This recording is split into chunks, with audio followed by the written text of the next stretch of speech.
Perfect. Thanks, Monique, and welcome everyone. So before we get started today, Central Coast Local Health District acknowledges the Dukandjung people who are the traditional custodians of the lands on which we work and live. We acknowledge and recognise all Aboriginal people who have come from their own country and now call this country their home. We pay respects and acknowledge our Aboriginal ancestors that have walked and cared for these lands for many generations before us. We acknowledge our elders who are our knowledge holders, teachers and leaders, and our youth who are our emerging leaders in this community. I'd now like to introduce our guest speaker, Monique Brunello. So Monique Brunello is the School and Community Education Lead at Wayahead Mental Health Association, New South Wales. Monique delivers webinars to parents, carers, teachers and early childhood educators to raise awareness about childhood anxiety and provide practical strategies for children experiencing anxiety. So thank you very much, Monique, for joining us today, and I'll now hand over to you to share your presentation. Thank you so much, Steffi, and I will leave it to you to admit anyone who's just running a little bit late. Thanks so much. So I am Monique Brunello from Wayahead, the Mental Health Association of New South Wales, and we've been around New South Wales for more than 90 years advocating for mental health, encouraging people to understand more about their mental health and to destigmatize talking about mental health and helping bring the new generations up in terms of children at preschool and children at school and then in high school, to just have a more of an understanding of their mental health and how to get the best out of their mental health, and for us all to help each other in that space. Wayahead has a fabulous Instagram page too, so please follow that. It's got some really great mental health tips for every day, and we're coming up to Mental Health Month in October, so we're geared up for Mental Health Awards and a whole lot of resources coming your way as well. And I've worked for Wayahead and presented these webinars and seminars in schools and for local health districts for about 4 or 5 years now. But I started my career as a primary school teacher. So I understand from the educators and the teachers' point of view how we are, dealing with individual differences and all of the different things that, come up for children in our care, and how sometimes, it is a bit of a juggle for sure. But I'm also the parent of a child with anxiety. So I understand from the parent's point of view, how we're trying to get a handle on what's going on, what's happening with our child and for our child, and how to help them in the best way that we can. So these webinars are fabulous for educators and teachers, but we also run them for parents as well. And we'll talk to you later about one that's coming up on transition to school for parents so that you can recommend that. Because, if we're all on the same page to help children who experience anxiety, then we're in a much better position to be able to help them. So we're going to talk today about what is anxiety, what's the cycle of anxiety, what are we talking about, strategies to manage anxiety better, and using small steps, tiny, tiny little incremental steps to help children face their worries rather than always be stepping back from them and not wanting to have a go, and and trying and walk their way into a challenge. So we're going to look at how we can do that, and we have plenty of resources. So what you'll find after the webinar, in the rest of the week, we will send you the recording from tonight. We will also send you a resource pack that has everything that we talk about tonight and has a whole lot of links to really high quality curated resources around getting ready for school and childhood anxiety, and a whole lot of stuff for educators, teachers, and also for parents. We did get you to fill in a pre-registration survey, and I just wanted to talk about some of the themes that came through on that.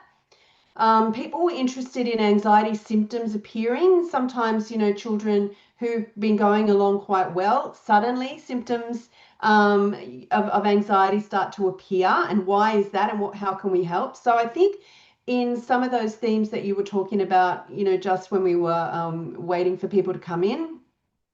About this time of the year, August, September, children are starting to notice that people are talking about what's happening next year. They're going to go to big school. And so that can lead them to have quite an emotional reaction to that. And it is about leaving their friends behind, doing something new. The unknown, can be a real fear for some of us. And so the anxiety symptoms may start to come up. But what I would say to you is that if you are noticing anxiety symptoms coming up for children, it's that is the first step of talking to the parents and the families about what could potentially be behind that.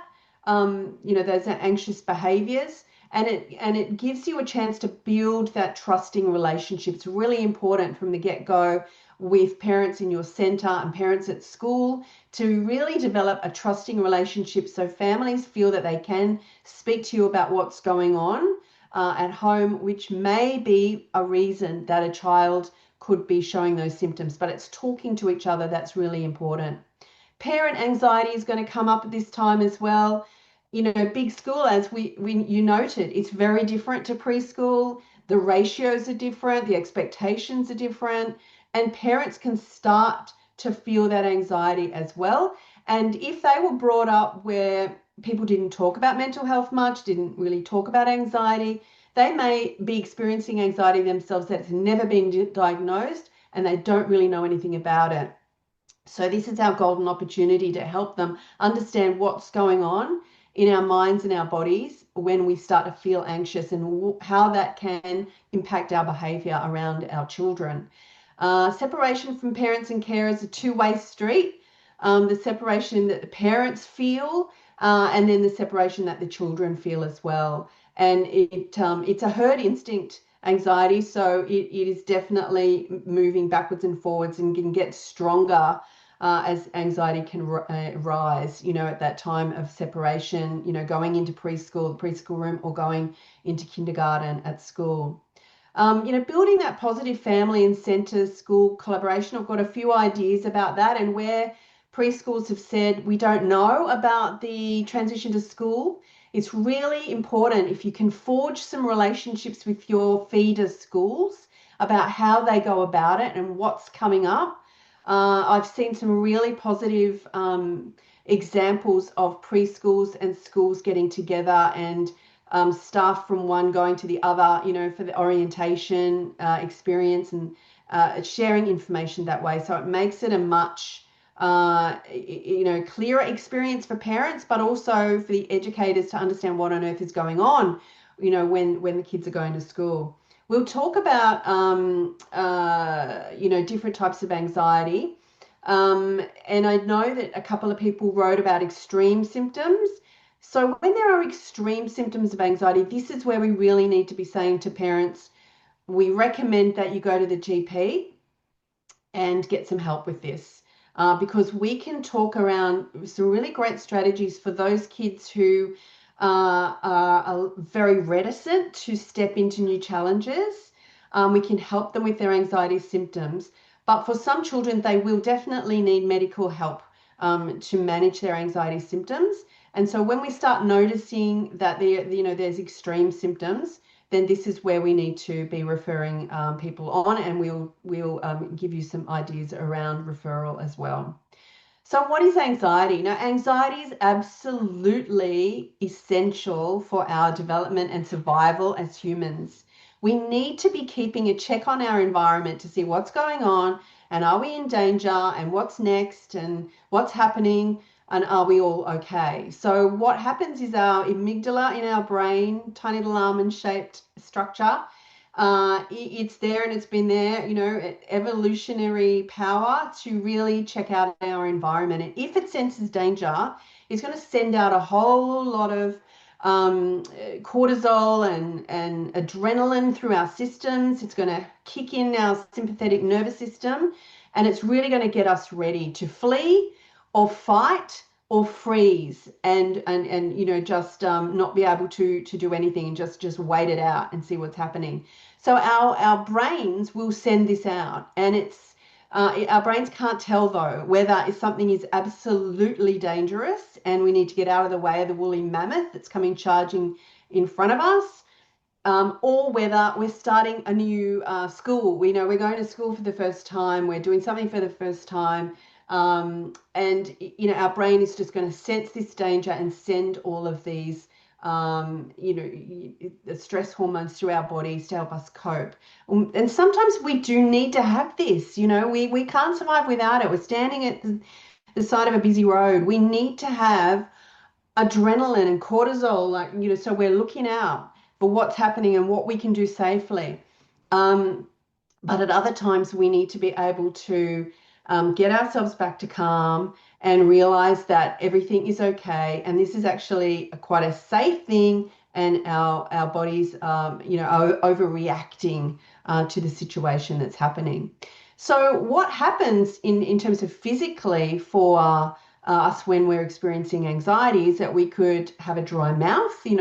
These stress hormones going through our bodies will cause these reactions physically. We could get a headache, fast heartbeat. Our adrenaline is sending our heart and our lungs into, get ready to do what you've got to do to escape this danger. So we might see some shallow breathing and a cough, that really fast, rapid heartbeat, retching, nausea, and vomiting are very, very common symptoms of anxiety. And in children, when you think about them feeling these sort of physical sensations, it's really disturbing to them, and they want to not feel those things because they are, not very comfortable to have when you don't know what's going on and you don't know why you are having them.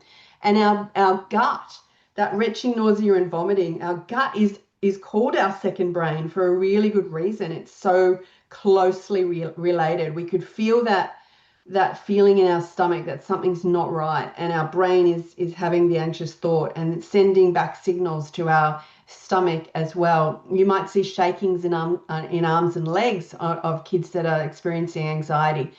And you know what happens when we sometimes feel these physical symptoms is that our overthinking brain is thinking something's wrong, something's bad, I've got to be worried about something, what's happening here. And that, of course, causes those symptoms to be stronger. So, the retching and the nausea can actually, launch itself into vomiting. And so anxiety can actually mimic a vomiting bug. And we think that our child has got a vomiting bug when in fact it's anxiety. And sometimes it's only when we realize there's a pattern of behavior that we realize that, this could be something that's going on. And so we've got those physical symptoms going on. So what we get are these anxious behaviors. We see the clinginess, the avoidance, because goodness me, you don't want to be feeling these things in your body.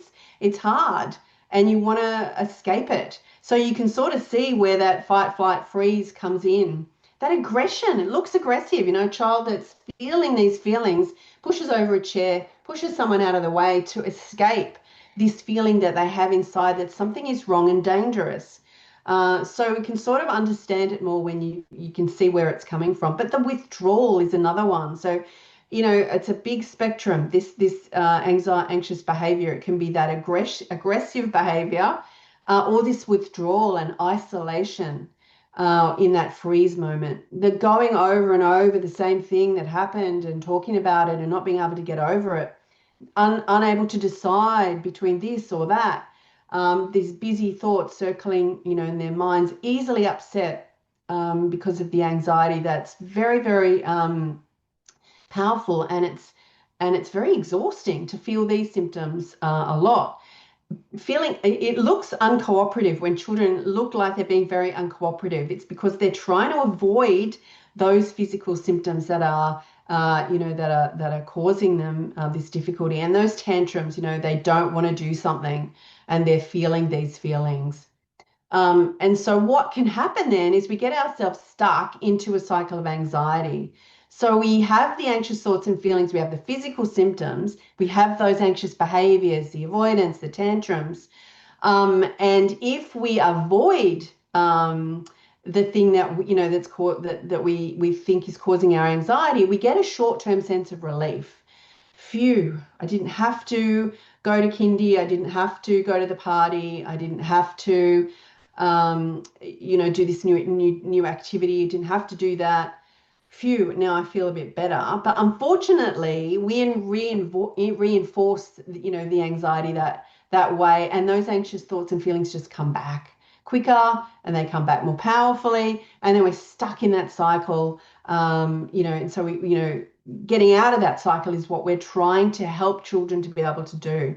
And what happens between that anxious behavior and the short-term sense of relief, what we call accommodations.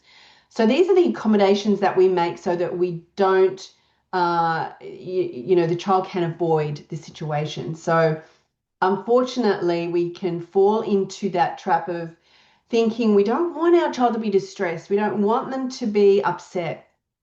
But if they don't go to school, or they don't go to preschool, or they don't go to the party or the excursion, they don't take part in an activity, we're not really helping them to get out of this cycle. We're just perpetuating this cycle. So what we have to do is think of, how can we skill our children and ourselves up as educators, teachers, and parents, so that we can help children face their worries, instead of running away from them, and build up some confidence in their ability to manage those symptoms that they are feeling. So what we're going to do is work our way through those. We're going to have a little look at, first of all, at risk factors, because these are interesting and useful for us to know, especially educators and teachers, around finding information out and being in the best position to help children in our care. So to understand a bit about family history. So if parents or relatives of that child have a family history of anxiety or depression, the child is statistically slightly more likely to have that, have anxiety develop. So that's useful for us to know. It's not absolutely set in stone, but it's useful statistically. Co-occurring conditions, so neurodiverse conditions, ADHD, there's a high correlation with anxiety, and that won't be a surprise to educators, teachers, or parents among you. We won't cover neurodiversity particularly in this relatively short webinar that's really completely about that anxiety and the transition to school, but there are links to resources in the resource pack around those neurodiverse conditions and assisting children. Personality, children have different personalities. You can have twins, and one of them is launch themselves into challenges without any looking behind them. They're going to the orientation activity at the school, and they're absolutely sitting down the front of the room waiting for it all to happen. And the twin is sitting at the back with their parent, unable to let go of their leg. So kids are very different. Some kids are glass half empty. They're worriers. They're looking into the future. They're spending so much time into the future that they're not really in the present. They're worried about what's going to happen and what's going on, and they're already worried in August about what's happening in February when they're starting school. Family changes. So this is this trusting relationship we need to build with the families that we're working with, so that they can tell us if there are family changes going on, anything happening in the family that we could know about that would help us. If we see symptoms of anxiety and we know what's going on, we're in a better position to help. And of course, major life events and trauma as well. So these are all risk factors that it's just useful to have in the back of our minds. So the first strategy that I want to talk to you about is about feelings. Feelings, so important. Feelings are okay, all of them, all of them. The feelings that we talk a lot about with kids are happiness, pride, being brave, and sometimes we don't spend very much time talking about other emotions like disappointment, worry, anger, frustration.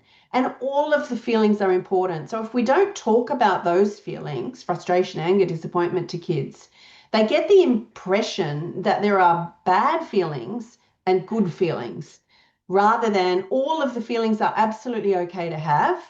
And let's talk about all of them and let's figure out how to deal with them when we feel them. So this is the interoception skills, and there's a great link to a little free online module in your resource pack on interoception skills that I highly recommend. It's for educators and teachers, but I highly recommend it to parents as well. And it helps us to explore the physical feelings of emotion. So we can do activities with kids to mimic those sort of feelings we were talking about before, the fast heartbeat, the funny feeling in the tummy, the butterfly feeling, the breathlessness. We can get them to do some jumping up and down, some star jumps, some hopping. And then we can say to them, what are you feeling in your body when you do that? How is your breathing? What is your heart rate? Is your heart beating faster than it was before? And then looking and thinking and asking them what it feels like when they calm down again. Because they don't automatically know that these feelings are related. These physical feelings are related to the feelings they have of anger or worry or happiness or excitement. And if you think about excitement, it can be very, very close to worry. If you've got that butterfly feeling in your tummy, those kids that are a bit glass half empty are thinking, what's wrong? What's happening? Am I sick? I feel really strange.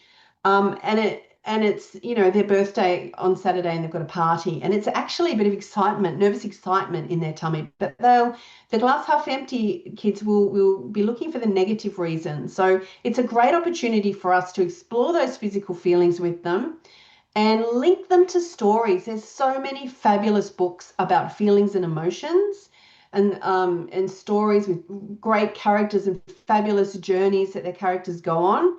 And we can talk them through, what these feelings are so that they're starting to understand, okay, that's what happens when I feel that. Include your own worry stories because kids love to hear and learn from our own experiences, the adults in their lives. So our own everyday worry experiences, those little moments where on the weekend, I went to this new shopping center. It had 4 levels of parking. It was massive. Parked my car, went and did my shopping. I came back and I thought, wow, goodness, where did I park my car? My goodness, I couldn't remember. My brain was feeling so, overwhelmed, and my heart, it was beating really fast, and I was starting to breathe quickly because I couldn't remember where I parked it. So I had to think, oh, what am I going to do?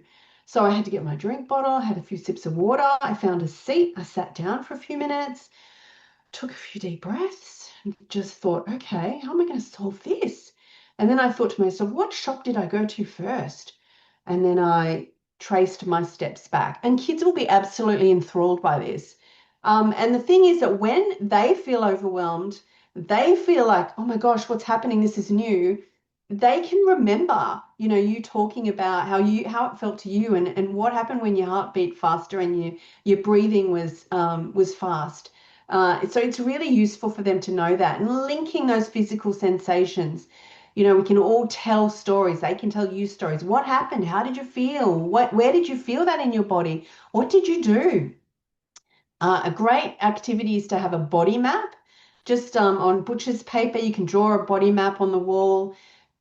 Do some simple emojis on post-it notes, smiley face, sad face, happy face, frustrated face, and get kids to, in the beginning of the day, pick one, put it on the body where they feel it. They might feel a bit frustrated in their brain, and they put the post-it note on their head, or they might feel upset in their tummy. And then that's a great discussion activity about, oh my gosh, I felt upset, but I didn't feel it in my tummy. I felt it in my head. And so people feel feelings in different parts of their body. And everyone has different feelings. And feelings we have in the morning might be different to the feelings we have at lunchtime. So we can start a real conversation about feelings and help kids lean in to what they feel. And it's okay. It's okay to feel that funny feeling in your tummy when you're a bit frustrated or a bit angry, a bit cross that you can't manage to do that task that other kids can do and you're feeling frustrated. That's okay. you can sit with it and you go, yeah, I recognize that feeling, and I can just breathe through it. Rather than it really overwhelming me and sending me into sky high anxiety. And what do we do when we feel these strong feelings? Um, we can introduce books about what we do when we feel strong emotions, and there's so many great stories about what the characters did. There's a great book I've got in the links called Too Many Bubbles, when a child has just too many competing thoughts in their head, and how do they manage to get some of those bubbles to go away? Regular movement breaks are really important, and this really helps those neurodiverse kids as well, but all kids.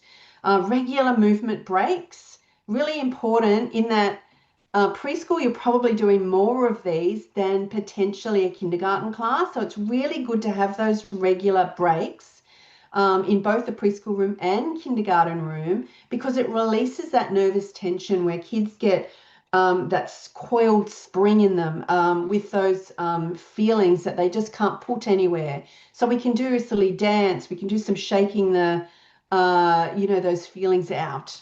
That can be very helpful. Get kids to understand that they can talk to someone about how they feel. And as we're building a bit of a vocabulary up with them, because we're reading stories, we're talking about our feelings, we're talking about the sensations, we're talking about our own experiences, they're starting to get a language and some vocabulary together to explain to us how they feel. They can draw about how they feel if they can't express it very well. And that's very useful. And they can use their breathing. We are going to talk about breathing activities. They can do a puzzle. Doing a puzzle is a really good way to get kids out of that busy brain space that's worried. A physical puzzle, they're moving things around. It gets them into that movement, into that.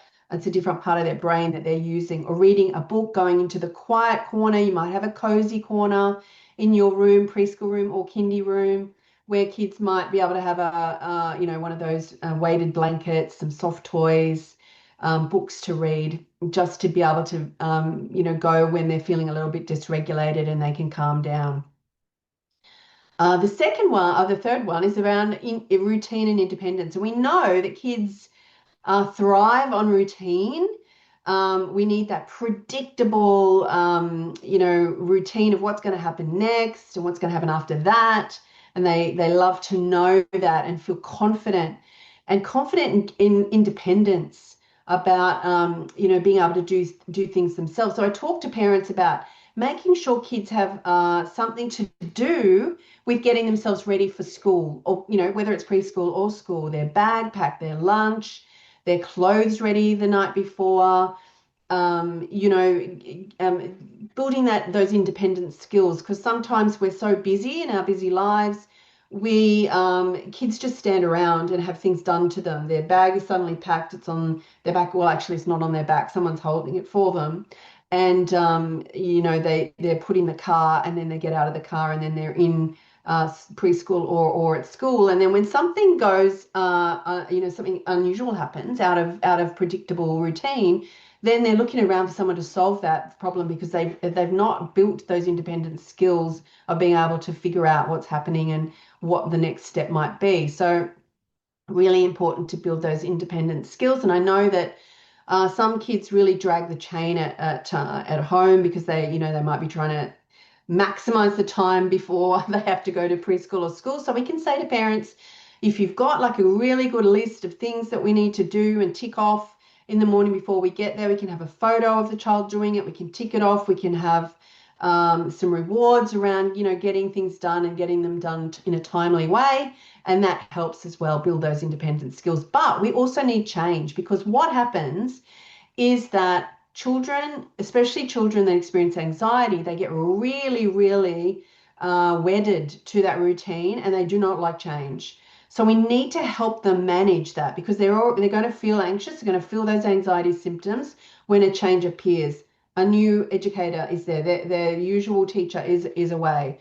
There's something else happening. There's some people visiting the preschool, or we're going to another room in school, we're going to the library, and we haven't done that before.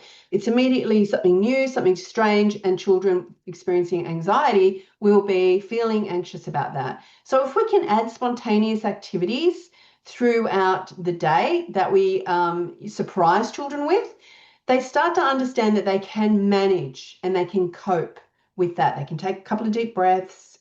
They can lean slowly and carefully into a new activity, but it's okay and they can manage it.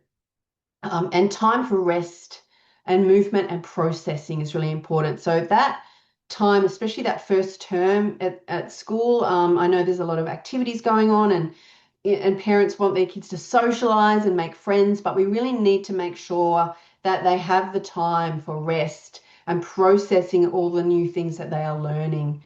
That's really important. Brave behavior. Let's encourage brave behavior.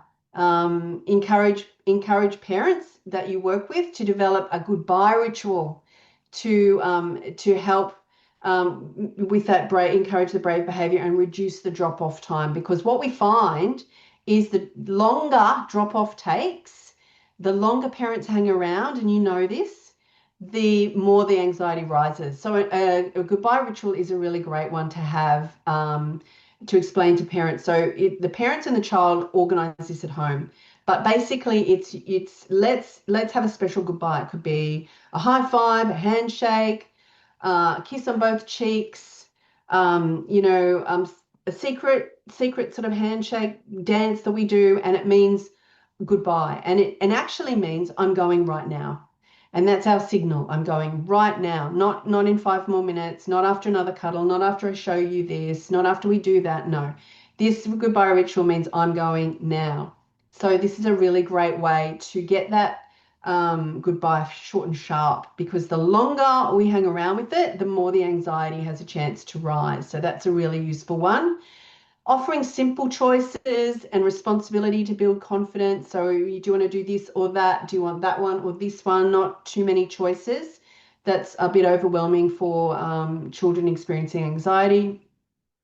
And encouraging a curious mindset, because what we can do is accidentally preempt anxiety when we know we've got a child in our care who does get anxious with new things. We can sort of be preempting that and thinking, oh my gosh, what's going to happen here? But what we can do instead, because they pick it up, they pick up that we feel that they are going to feel anxious about it, and they're like, what's going on here? I think they don't think I can do this, or they know that I'm not going to be comfortable with this. So if we can encourage a curious mindset, what is that new piece of equipment that we've got there? Let's go and have a look at it. Some kids will already be jumping all over it, but let's go and have a look at it, touch it, feel it. What's it made of? What do you think about that? Could you put your hand on it? You put your foot on it, so we can lean in really, really slowly to something new, so that we can encourage them slowly to have something to do with it, but maybe not as fast as the other, some of the other kids might. So we encourage that curious mindset. And alternative thinking is a great strategy to use as well. So those kids that are the worst case scenario thinkers and their worry thoughts, if I do that, I'm going to fall. If I get on that piece of equipment, I'm going to fall off. I'm going to look silly. People will laugh. I can't do it. So that worst case scenario thinking, I won't make any friends when I go to school. It's going to be terrible. So we need to help them challenge those thoughts. Is that likely to happen? What else might happen? You might climb one rung of that, and that would be great. And then tomorrow we might do the next rung, or you've got a couple of your friends are going to be starting the same school, or you're going to meet some new people that you don't even know yet, and then be following that up with some some of those great books about starting school and finding friends. And another way, I think somebody put in their pre-registration survey about social skills. And social skills we can help kids with, by role playing. We can role play with puppets, puppets and toys, that we've got role play conversations kids could have with other kids about playing with them, or doing something, or asking them questions about themselves, and role play those sort of social skills for them. That's really helpful. And encourage that new thinking. I can ask for help. I can try. I can have a go. I might not get it the first time, but I can have a try at it. And I can do hard things. And I can feel a bit nervous about it, because I can feel that in my tummy. I can feel that. but I can take a few deep breaths and I can try it out and I can see how I go. So we can lean into that new sort of thinking. Boosting that parasympathetic nervous system is really interesting. We talked about the sympathetic nervous system. So that's our fight, flight, freeze, and all those stress hormones going through our bodies when our brain senses danger. And we need that, as we said, really important.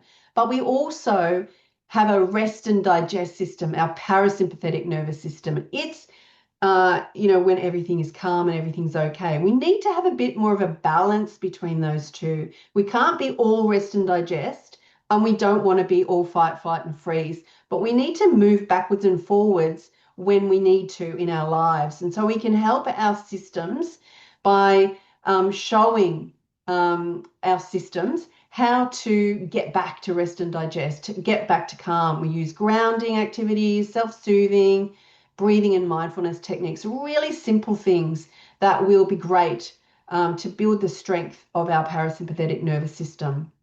So let's have a look at some of them. Slowing down our breath. As soon as you slow down the breath, we slow the stress hormones immediately. So if we can get a child that's a little bit, over breathing and a little bit dysregulated, if we can get them to start slowing down their breathing, then immediately those stress hormones will start to reduce. So we can use a known breathing technique with them, or if we haven't taught them one, we can just get them to mirror us. So we can mirror breathing. So we can just put our hands out. They can put their hands on our hands, or just copy us. So we breathe in, breathe out, breathe in, breathe out, just slowing our breath slowly and encourage them to breathe exactly the way we are.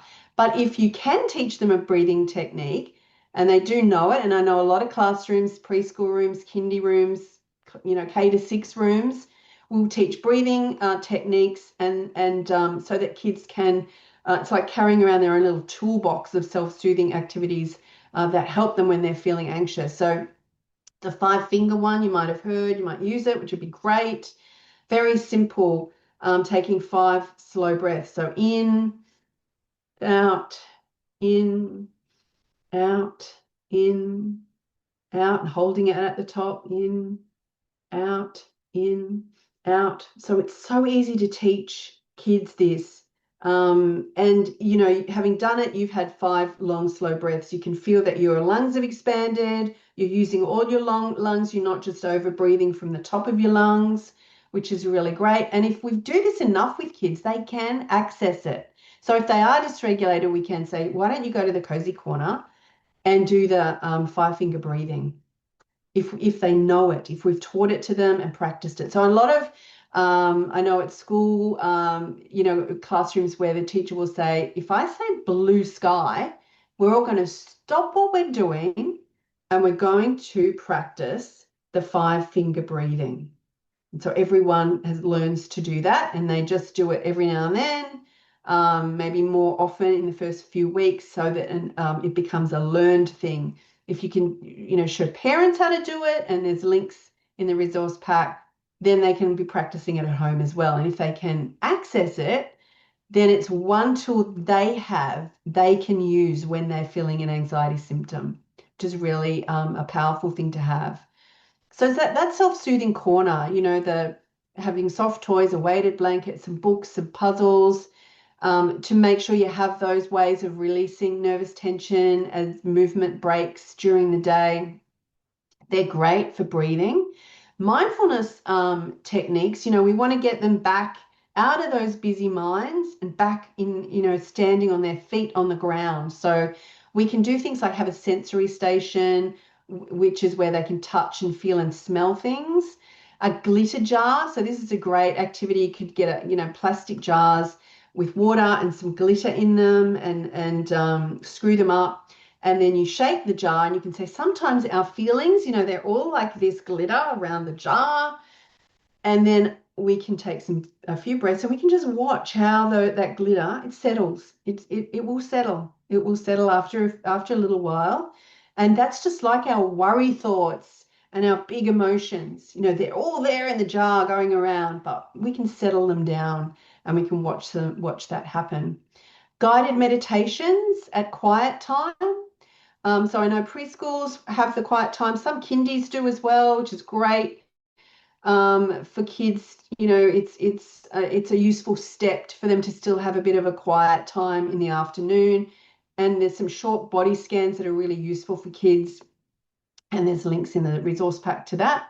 And those sort of movement activities, helping kids move fast, slow, tall, low to the ground, having those movement breaks gets them sort of more in tune with what's going on with their bodies. So they're great mindfulness activities as well.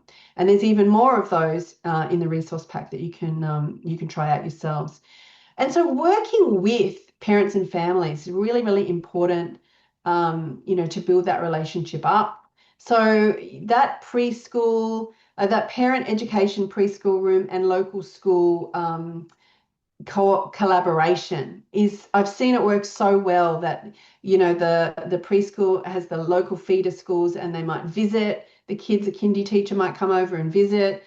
They might have, the preschool might have an orientation evening so that schools come in and they chat to the parents and give them some information about what's happening at school. Even just brochures and guides so the parents know what's going on and what's coming up are really, really helpful. So any shared orientation opportunities, or just if you know that the school has got a term 4 orientation program, they're going to have 4 Friday mornings at the school or couple of evenings so that the parents are starting to understand what's going to happen next. And at those shared orientation opportunities, you can notice some of the parent-child behavior, and it's a really great information sharing opportunity as well. And taking that opportunity to normalize anxiety, like we all experience anxiety, absolutely all of us. So it's not about parents trying to stop anxiety ever happening for their child because it's impossible. It's important. And it's another skill children need to learn to manage their anxiety symptoms. And it's a natural feeling. And we have strategies to help. At preschool, we have strategies to help. At school, we have strategies to help. We will be helping your child manage these symptoms. And let's keep in touch. If you know your child does experience anxiety, we're going to be able to keep in touch, have regular check-ins. And if we both think that the strategies that we're using need, a little bit more help, then, we can take some of our learnings about that child's behavior. You can take it to the GP. So you can help parents understand that it's a normal feeling, and there are strategies to help children manage. Provide a guide. So at preschool, provide a guide to parents. If the schools can provide a guide to to the preschool room families, that's really useful. Those feeder schools. So allay that parent anxiety and include the goodbye ritual so they can start to develop that goodbye ritual before they get to school. And any frequently asked questions, you might have a bank of those sort of frequently asked questions that parents have that you can put in a book, and it helps them get ready for the next stage. That's helpful as well. So what parents might ask you as well is, when does it become a problem? We know it's absolutely essential. We know it's important. We know everyone's going to have it, but when is it a problem that I need help with?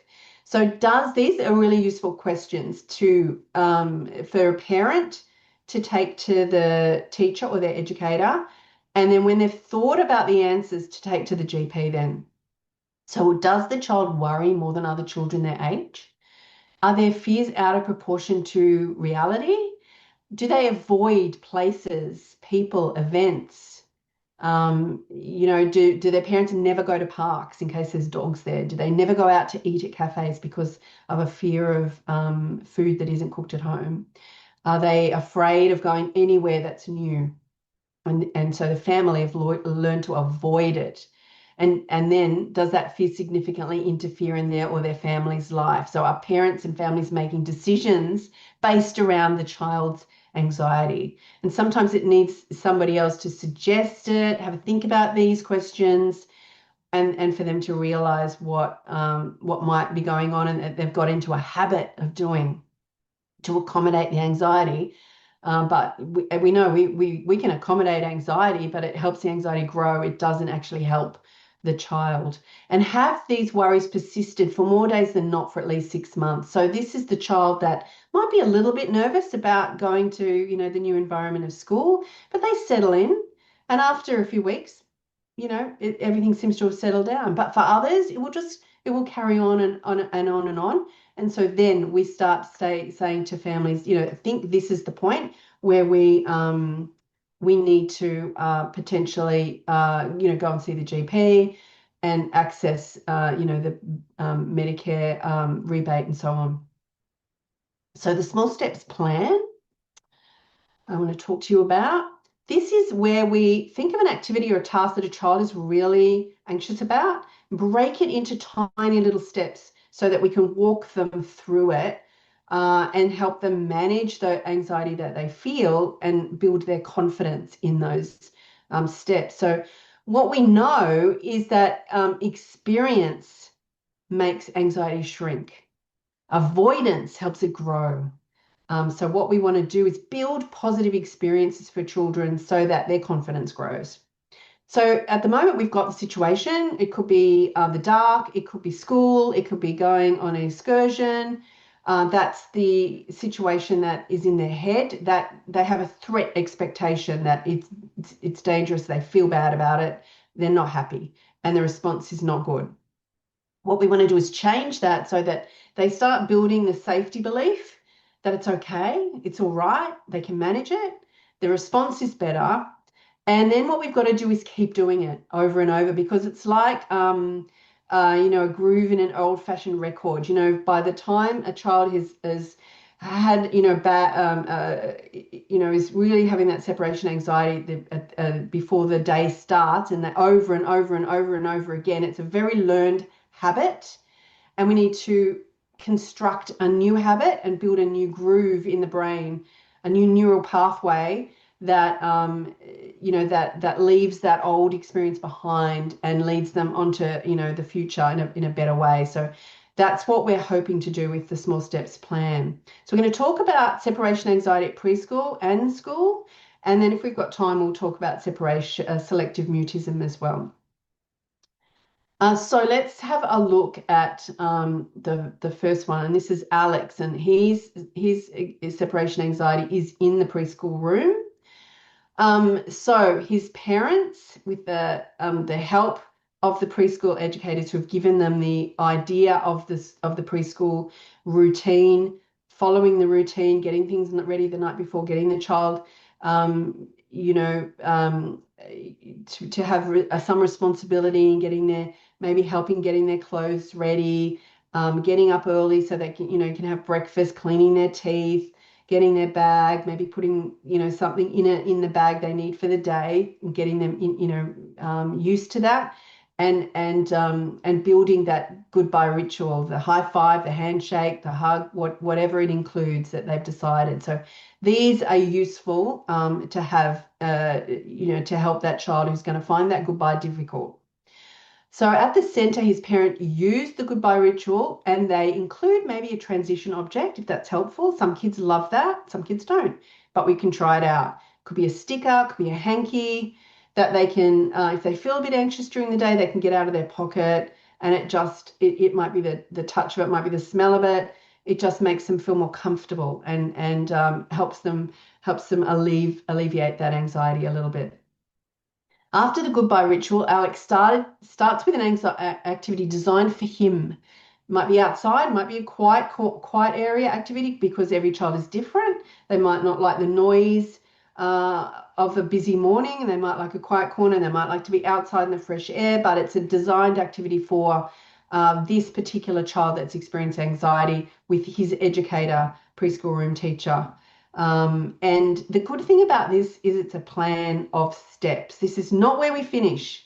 This is a step to getting to the next step. So we're not trapped in only one, way of helping this child, and we can't move past it. This is a step on the way.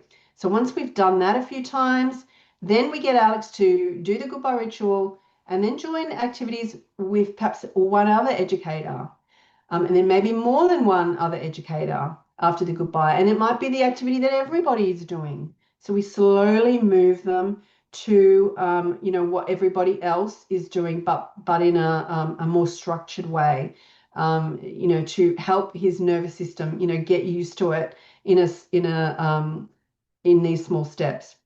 And then Alex managed to separate from parent one and then parent two over time without distress, mostly by working through steps. So we come up with these steps with the parent. So the parent, the educator, and we say to Alex, we're going to make the mornings, we're going to help you have better mornings and have a smile on your face rather than be sad.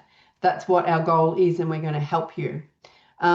What we find too is that sometimes there's a parent A and parent B, or parent one or parent two drop off, and parent one, gets through these steps pretty easy. Parent two takes a lot longer. So that's just the way it is. There might be more separation anxiety with one parent over the other parent. But we just move through the steps. Alex might be sick for a couple of days and we're going through really well. We have to go back one or two steps because he's been sick and he's forgotten some of that routine. So we just move with the child. But the thing about having a small steps plan is that everyone's level of anxiety in the situation is reduced. So we all work towards the plan, and then we talk about how the plan is going. Do we need extra steps? What's happening? So that we keep in close contact with each other.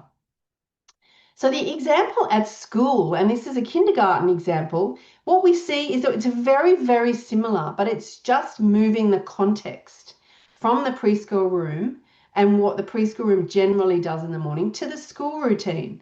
So for Billy, again, it's the separation from his parents at the school gate. He's finding it really hard. It's been weeks, so it's not just that, couple of weeks and he's gotten over it. It's going on, and it's starting to become a learned pattern, and we want to really get in there before it's too entrenched. And what we found with Billy was that all of the overwhelming amount of children and noise and color and stuff in the playground at the beginning of the day is really hard for him. So we worked from that. So Billy's parent and the teacher, the kindy teacher, and probably a couple of the other staff that are sort of on playground duty or the stage teachers, or maybe helping, and also a learning and support teacher sometimes in schools can be of assistance in this as well. So we all put our heads together and figure it out for that individual child. So Billy's parents again reinforced his calm before school routine. Do some breathing exercises, do the 5-finger with him, make sure that, he's starting to learn that and be able to use it, and create that goodbye ritual. And this time, to get over that, hypersensitivity to the noise and the movement, Billy met the teacher at the classroom door once everyone had moved inside, did a quick goodbye ritual, moved into the room, parent left. Now, I'm not talking about 20 minutes after everyone else is in the room and the teacher is very much involved in the first or second activity of the day. This is straight away. Kids are in the door, Billy's there, goodbye ritual, in he goes. And then again, the good thing about this, it's not forever. We're not going to be doing this with Billy for the rest of the year. We are going to move through these steps while he is starting to build the confidence at being able to manage those symptoms. So we get to do that, and then we do the goodbye ritual. Then he joined the teacher in the class at the assembly line at the bell. So we're still, helping him manage that noise and movement and lots of people around. So we wait for the bell, and then his goodbye ritual, he's there, parents have gone. Then he joined the teacher in the class just before the bell. So we're just going to add a little bit of that noise and movement and desensitized, just really, really slowly. And then after the goodbye ritual, he's handed to the teacher on morning duty who knows what's going on. And often that term one teacher on morning duty knows that there's going to be a few kids with separation anxiety that are going to need distraction at that beginning of the day, and they're well practiced at that. And then Billy's parent dropped him off in the school playground a few minutes before the bell. And then gradually, as he gets used to that, a little bit longer before the bell, because we want, that's a great opportunity for socializing and playing games and doing some movement and getting some of that nervous tension out.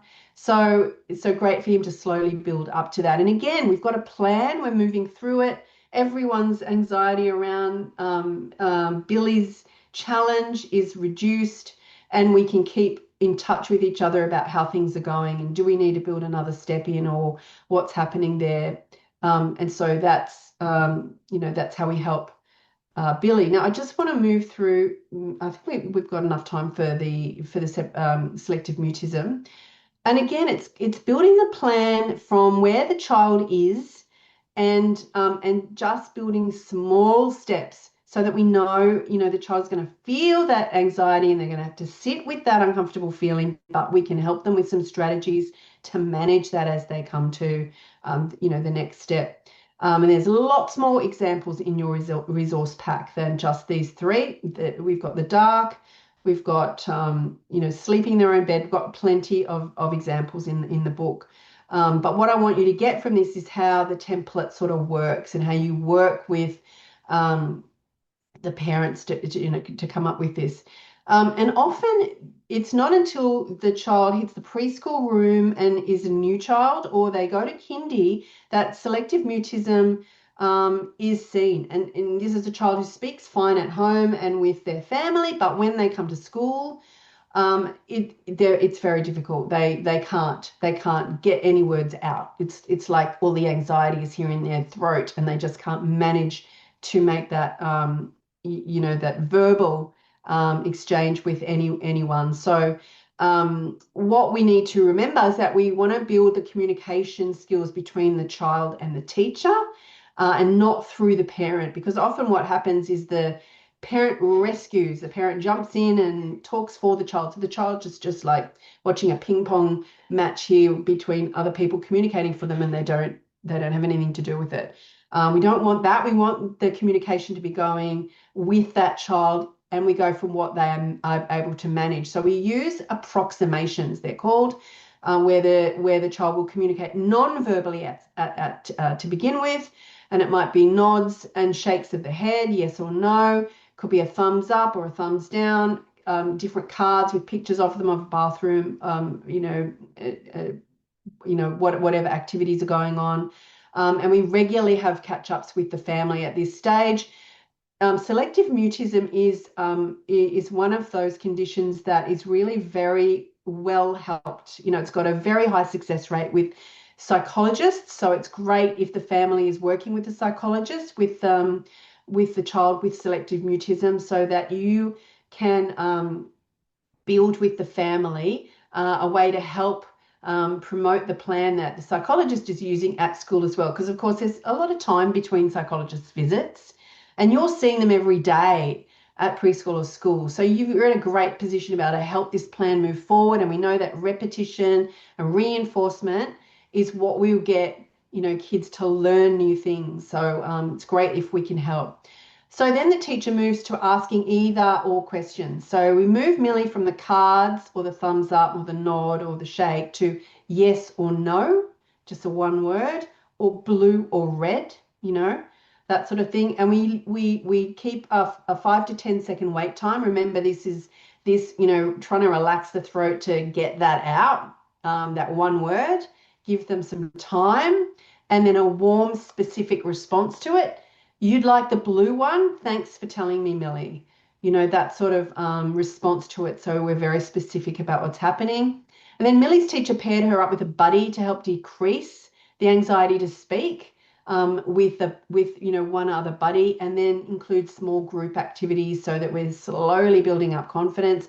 And then Millie's teacher asked Millie's parents to help her make a video at home of introducing her pet. And of course, at home, she speaks quite freely. So it's great to have some video of her speaking like that. And it's great for her to be able to show other people how she's able to speak at home. Then we move slowly towards short verbal exchanges to her teacher and then other teachers and students as she builds confidence. And at home, equally, Millie is learning with her family to have a simple exchange when their family are out. So it might be at cafes. So she says either hi or thank you. So she's just got two things that she can choose to say to somebody who might say, hi, how are you going? Or gives her a drink on the table. Thank you. So very specific, short exchanges that she can start building positive experiences. And the more positive experiences the child has at being able to speak, then the less the decrease we get in those anxiety responses. So that's the specific, the selective mutism example. So what we're seeing with using the small steps and using all of those anxiety management strategies is that we're confronting the worries in small steps. We're sitting with that discomfort and we're okay. We get that slight increase in activity, but we're okay because we are able to use some of the management anxiety strategies, and we get a decrease in those anxious thoughts and feelings. They'll still be there for anxious people. They'll still have them, but their power is decreased and their frequency is decreased as we go. And for some kids with extreme anxiety, what we find is we can use the small steps, we can use the plans the psychologist has got in place, and we can help with that. And it might go along with medication, depending on the severity of the anxiety, but that can work hand in hand with what is essentially cognitive behavior therapy, which is what small steps is based on. And cognitive behavior therapy is the most evidence-based therapy for anxiety. So there is help and support for families, for preschools and schools. We talked about the GP and the Better Access Initiative. There's some great Central Coast key services and support. Medicare Mental Health Kids Hub at Tuggerah, counselling service through the Central Coast Local Health District, the Central Coast Family Support Service. Interrelate also has some services, and of course Wayahead, the organisation I work for, has support groups for people over 18, an information line and a directory. And what's useful for us to know, and for you guys to be able to tell parents, is that we do have those support groups. So parents who come to the webinar about anxiety might sort of start to realize some of their own behavior is anxious, and they realize they may need some help and support themselves.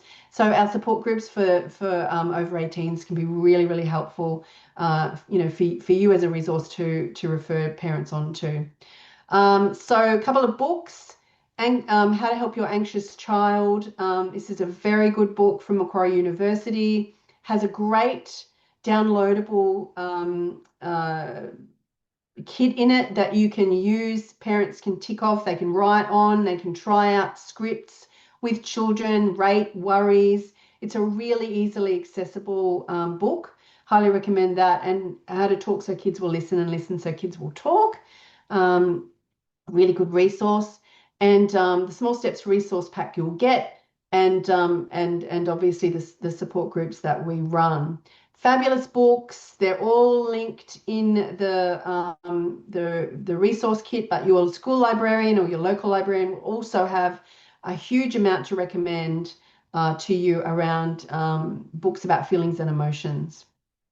Okay, and I think we're ready for to talk about evaluation, question and answer, and so on. Thank you so much, Monique, for sharing all that helpful information on managing childhood anxiety and transition to school. There were so many great tips in there for teachers and educators, and a lot to take away from it. So thank you so much for that. We've actually got some time now for questions. So please, if you have any questions, can you please pop them in the chat? And I'm sure Monique will be happy to answer those now. And also, while we're waiting for some of these questions to come through, it would be great if you could fill out our short survey.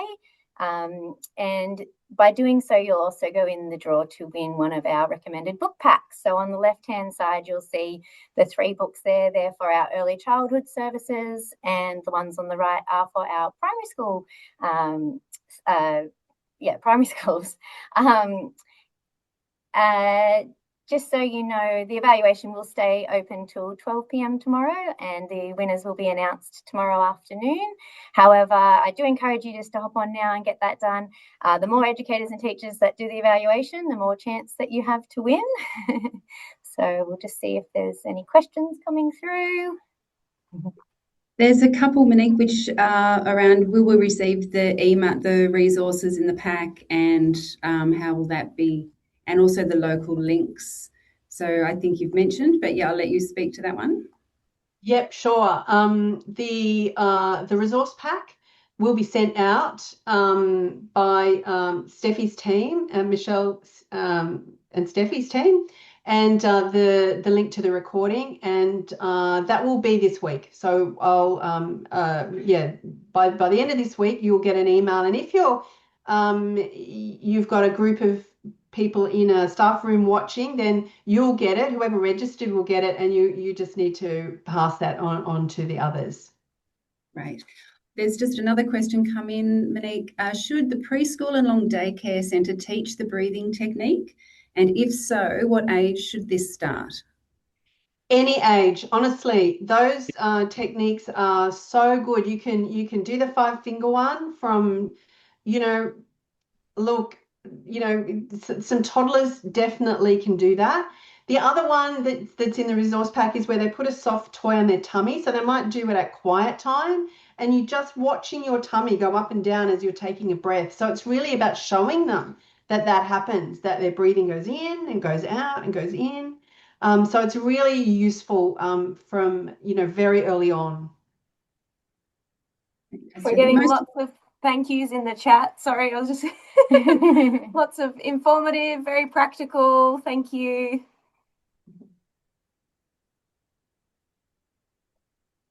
Is that what you were going to say, Michelle?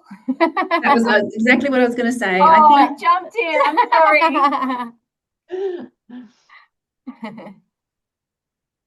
Another question is great, thanks. So it's just a regulation? I'm not sure what. Do you mean emotional regulation, or I'm not sure? It is a lot to do with, emotional regulation, if that's what you mean, Sam, around understanding, those feelings that you do have, the physical sensations, the thoughts, that they're all part of the same thing and they're very normal to have. So it doesn't scare children, when they feel those, that we can explain it to them and tell them through stories. And so then they can tell us about how they feel as well, if we're giving them that vocabulary around that.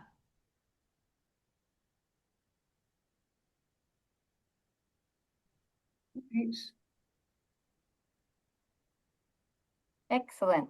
Well, please feel free to continue sharing questions if you do have any. But before we finish up, I really just wanted to share with you another opportunity. So we've got a parent and carer webinar coming up in term 4. So a great opportunity for you to share this with parents to follow on from a lot of the things that we've spoken about tonight. And this will focus on childhood anxiety and starting school. So understanding anxiety, separation anxiety, and strategies to set children up for success when they start school. So in our follow-up email, if you just keep an eye on your inbox, we'll send out the flyer and information that you are able to share with your parents and carers. That should be a great night as well. And the fabulous Monique will be coming back to present that one. So yeah, yes, it'd be wonderful to have Monique back for that as well. Okay, it doesn't look like we've got any more questions coming through. So I just wanted to say a really big thank you once again for everyone to joining us tonight, and for Monique for sharing all her experience with us. It's been so insightful and helpful to all our wonderful educators and teachers that have joined us tonight. And please feel free to reach out to the Munch and Move team or Live Life and Well team if you have any more questions or you'd like more information. We're here to support you. And as we mentioned earlier, we'll send around a follow-up email in the next week. This will have all the resources that we mentioned, also a recording of the webinar for anyone that may have missed it, and the flyer for that next webinar. Really hope to see you all again soon, and thanks so much for coming. Thanks, everyone.